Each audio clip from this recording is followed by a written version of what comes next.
Parlons de ce moboutisme que vous condamnez avec énormément de virulence.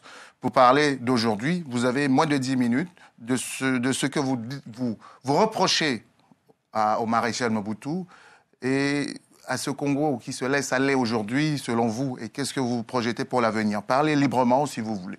Non, d'abord, c'est d'abord cette prise de pouvoir par la force qui n'est pas de notre tradition africaine, déjà. Et puis après, lui, ayant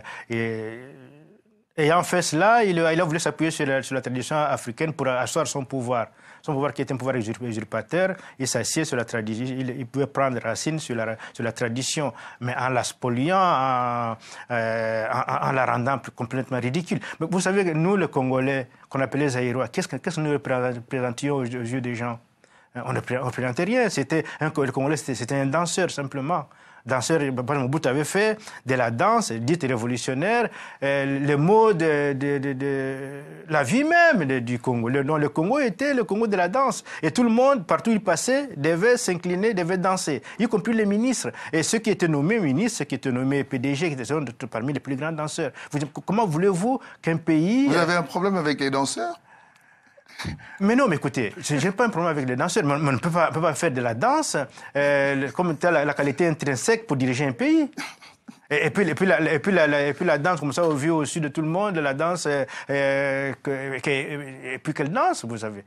Non, vous savez, par exemple, dans mon village, les gens, ils avaient j'allais dire que pour eux, c'était la mort karma que d'avoir sa fille, parce que c'est surtout des filles, qui devaient entrer dans ce groupe de danse. Chez nous, d'abord, aucune fille de jeunes n'a jamais été, parce que les gens se sont C'est peut-être parce que la danse a perdu son essence, parce que la danse, c'est l'expression africaine par excellence. Mais si elle a perdu son essence, c'est qu'il y a eu un déplacement moral, quelque part. C'est ce que vous reprochez à Mobutu. Mais c'est ça, c'est justement cela. Donc, il a détruit, ça a détruit la société congolaise. Ça a détruit notre société traditionnelle. Ça a détruit même la danse, justement la vraie danse. Comment il a procédé pour arriver à ça? Il est arrivé en Chine, et là, il avait vu que les Chinois, je crois qu'il y avait des groupes de ballet, des Chinois qui dansaient, et que les Chinois étaient très, très disciplinés. Et il a dit que c'est ça qu'il devait prendre. C'était en 71 qu'il est arrivé là. Il est revenu au Congo. Il dit, maintenant, c'était la révolution culturelle. Il a fait la révolution. Nous allons devenir des Congolais, des Africains. Maintenant, on va se mettre à la danse. Et donc, il n'y a plus de...